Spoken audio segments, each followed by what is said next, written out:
Você está ouvindo NetoCast, Direito, Tecnologia e Informação nas redes sociais.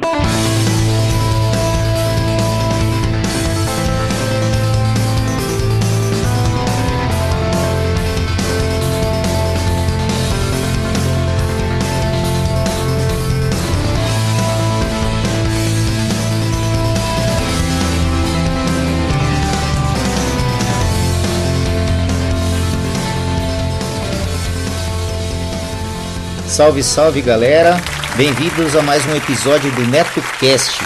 Vocês podem acompanhar nossos podcasts pelo Facebook, Google Plus e também pelo Twitter, ou se preferirem, acessem diretamente o nosso blog no endereço www.josecastanhasneto.blogspot.com. Agradeço as pessoas que participaram e deixaram seus comentários em nosso blog, lembrando que vocês podem nos enviar as notícias de seus eventos, anúncios e sugestões pelo nosso e-mail drcastanhas@gmail.com. Este NetoCast chega até vocês com patrocínio de MAM Líder, tudo para construção. Vai construir ou reformar? Confira antes os preços e condições de materiais hidráulicos, elétricos, ferragens, ferramentas e tintas da MAM Líder. Lá você também encontra assistência técnica em fogões e aquecedores, conversão de botijão de gás para gás de rua e vice-versa. Passe na MAM, converse com o Maurício ou com a Ana e tenha a melhor qualidade pelo menor preço. A MAM Líder fica na Rua Santo Amaro, número 451, Bela Vista, São Paulo. Telefone 3105-1412. Vamos lá, Osmar. Qual o bloco do dia aí, meu amigo? Boletim de Direito. Boletim de Direito, galera. O Boletim de Direito do dia fica aqui por conta do site Consultor Jurídico, tá ok? Impedir bombas de gás e bala de borracha aumenta a violência, diz PM de São Paulo. A cidade de São Paulo registra mais de 2.000 manifestações por ano, segundo os dados da Polícia Militar. E os confrontos entre policiais militares e manifestantes, já comuns aos noticiários, devem ficar ainda mais violentos com a recente decisão que proibiu a PM de São Paulo de usar, exceto em casos de extrema necessidade, bombas de efeito moral e balas de borracha. A opinião é do Coronel Nivaldo Restivo, da Tropa de Choque Paulista. Vamos usar aquilo que tínhamos antes de ter as ferramentas de baixa letalidade, cacetete no caso, né? Não há como, afirma Restivo. O coronel afirma que a decisão será cumprida, mas diz que o aumento da violência ocorrerá porque a PM de São Paulo tem um planejamento de contenção de distúrbios em escalas, que são aplicadas de acordo com o nível de conflito. Suprimir algumas dessas etapas significa passar imediatamente à próxima.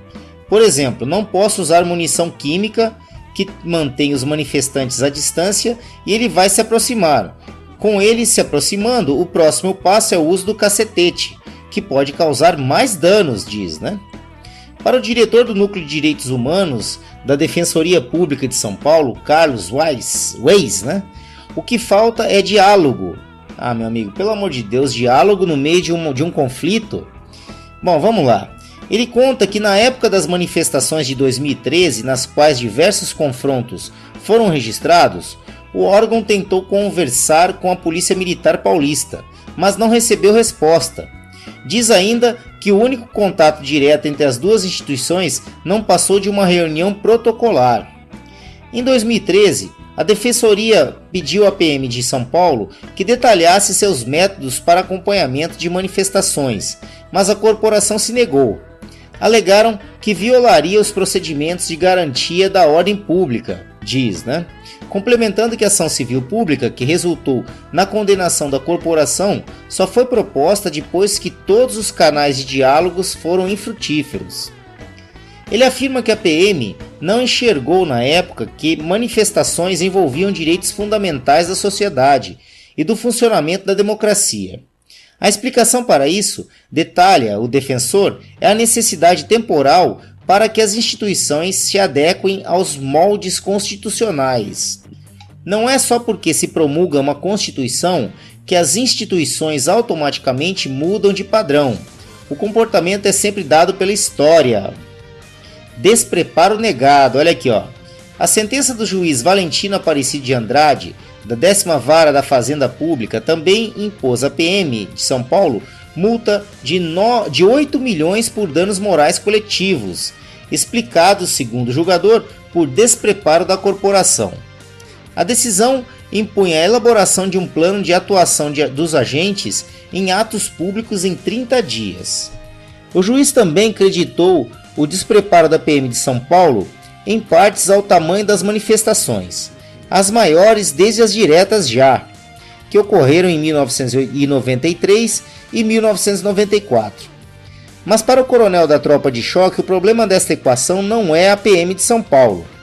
O preparo policial é o mesmo antes de 2013, durante e depois, afirma Restivo, reforçando que o modelo de contenção de distúrbios da corporação é usado no mundo todo.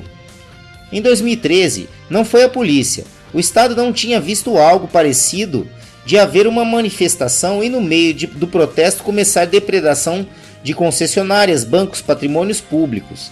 Complementa ponderando ainda que há diferenciações de atuação em alguns países do Oriente que seguem um planejamento mais defensivo, que acaba deixando agentes e manifestantes mais próximos, enquanto o Ocidente segue uma atuação mais proativa ou reativa.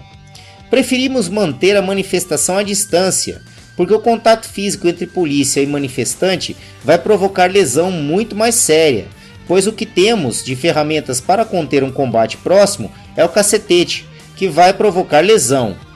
Se isso estiver à distância, bomba de efeito moral não causa lesão e mantém os manifestantes longe da tropa, explica, né? Já o ex, destaca que as manifestações de 2013 mudaram o padrão histórico no Brasil, de que não ocorreriam manifestações públicas e que esse é o ponto central do debate, pois em protestos a PM tem função diferente da executada no dia a dia. A PM vai às manifestações com uma visão de conter eventual distúrbio, da mesma maneira que ocorrem em estádios de futebol. E não é? Meu Deus do céu! Este é o salto que a PM de São Paulo precisa dar, segundo o ex, pois ela não está ali para conter manifestantes, mas sim para garantir que eles possam exercer seus direitos de manifestação. Segundo o Restivo, o que mudou de 2013 para cá foi o acréscimo de novos equipamentos, entre eles canhão Guarder, de fabricação israelense que lança jatos d'água ou gás contra manifestantes. Os caminhões foram comprados pelo governo Geraldo Alckmin, do PSDB, em 2014 e foram entregues no ano seguinte, ao custo de 35 milhões em valores da época. O coronel ressalta que a proibição do uso das balas de borracha e de bombas de efeito moral irá fazer com que o uso do canhão d'água seja mais frequente, mas garante que a arma não é letal. Porém, há relatos de mortes pelo uso do equipamento. Em setembro deste ano, o ativista sul-coreano Bin Nam-ji, de 68 anos, morreu após meses em coma causado pelo impacto da água. Ele foi atingido em novembro do ano passado durante uma manifestação contra o presidente do país asiático, Ilha da Fantasia. A procuradora Mirna Cianci, que representa o estado de São Paulo nação, afirma que a decisão que limitou o uso de ferramentas de controle de distúrbio pela PM de São Paulo não considerou a realidade dos fatos. É um relato delirante, totalmente fora da realidade. Mirna critica especialmente a determinação que obriga a formação de uma comissão tripartite, para decidir o que fazer no ato. A manifestação já acabou e eles estão ainda aqui aguardando as fases.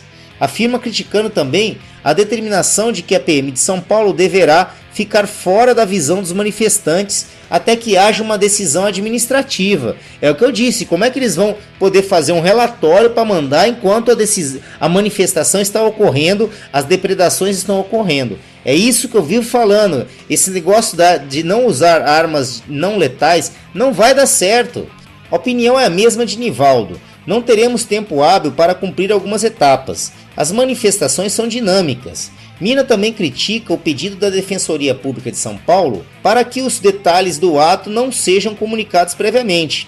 Ela destaca que isso afetaria os trabalhos da PM de São Paulo, além de situações de emergência, atendimentos hospitalares, por exemplo, e transporte público. É o total descontrole das manifestações. Concordo com ela. Restivo argumenta que essa comunicação prévia é importante para a PM São Paulo se organizar e traçar um plano de atuação.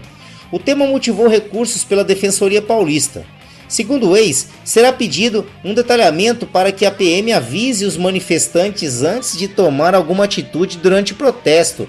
Gente, isso aqui é totalmente insano, cara. Isso é insano. Pelo amor de Deus, tem a população de bem que fazendo manifestações, mas vão entrar os transgressores, os que depredam patrimônio público e privado lá. Essa questão de mandar relatório, essa proforma não é possível na prática. Pelo amor de Deus. Olha aqui, ó. Também pedirão a instalação do chamado triângulo de segurança na condução das manifestações. Este colegiado seria formado por um representante da PM, um dos manifestantes e um terceiro que serviria para resolver impasses, por exemplo, trajetos, início e término do protesto. Ah, meu, olha, não é possível, cara. Onde tá esse povo tá com a cabeça? Olha aqui, ó. Excessos individuais. A princípio, mudanças que devem ocorrer na PM São Paulo, de acordo com o ex, né, é o aumento da transparência da Polícia Militar. Nas manifestações, não era incomum ver policiais sem identificação, em um claro descumprimento ao Código de Conduta do órgão. Sobre esse ponto, o defensor ressalta que o cidadão tem o direito de saber quem é um agente estatal que o atende. Corregedoria deveria apurar esse tipo de situação. Neste ponto, Restivo afirma que o uso da identificação pelo agente é obrigatório, sendo considerado parte do uniforme, e que o descumprimento da regra é infração administrativa. Em relação às manifestações de 2013, Nivaldo Restivo acredita os abusos ao descontrole pontual e individual de alguns soldados, não havendo qualquer ligação com o comando das tropas. Diz ainda que todos os exageros foram motivados por provocações dos manifestantes. O comandante que está no local não dará a ordem para o efetivo dele que pratique os excessos. Verificamos que um ou outro policial pode sim ter praticado. É importante dizer que não concordamos com os excessos. Estamos ali para prestar um serviço público de qualidade dentro da legalidade. Mas quando lidamos com seres humanos, nem tudo está sob controle. Vai saber o que o policial escutou, afirma, né? Pois é, escutou não só o que recebeu de pedrada e pedaço de pau. Vamos falar a verdade, né? O coronel conta que são comuns xingamentos, cusparadas, molotov, né, e pedras serem dirigidos às tropas. Mesmo assim, ele garante que todas as denúncias foram apuradas, mas não sabe dizer se algum agente de segurança foi condenado. O foco da PM, em que pese o nome militar, a estrutura militar e formação militar é proteção do cidadão. Nossos policiais são formados com uma carga horária que envolve direitos humanos ao extremo.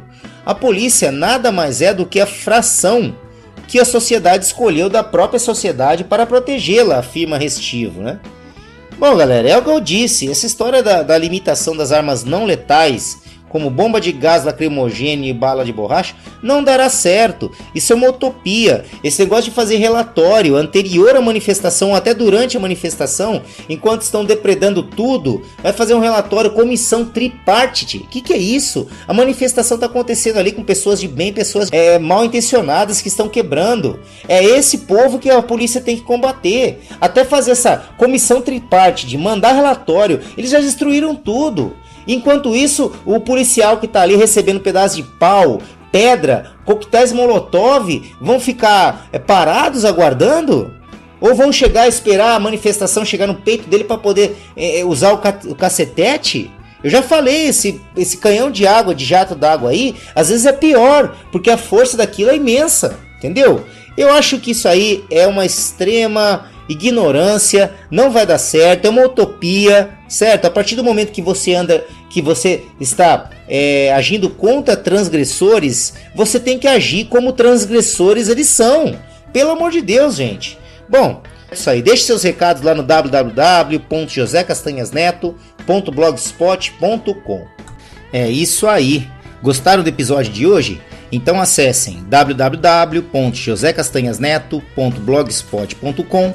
Lá vocês verão a aba de contribuições para que possam ajudar o projeto do NetoCast a se manter no ar. Façam como a Renata de Recife, Paulo de Fortaleza, Reginaldo de Curitiba e outros. Seja um patrono do NetoCast e ouça nossos agradecimentos nos boletins especiais aos colaboradores. Aproveito também para informar que o NetoCast está disponível no Spreaker, no SoundCloud, no iTunes e também temos o nosso canal lá no YouTube. Basta procurar no YouTube por NetoCast e lá você terá o áudio de nossos podcasts também em forma de PowerPoint lá com o áudio e com os avisos e imagens relativas ao podcast do dia, tá ok? Bom, é isso, galera. Quem tiver interesse em anunciar aqui no NetoCast, basta nos enviar um e-mail para drcastanhas@gmail.com que remeteremos as quantidades de anúncios e os valores. Vamos ficando por aqui. Eu sei, galera, eu sei. Amanhã tem mais.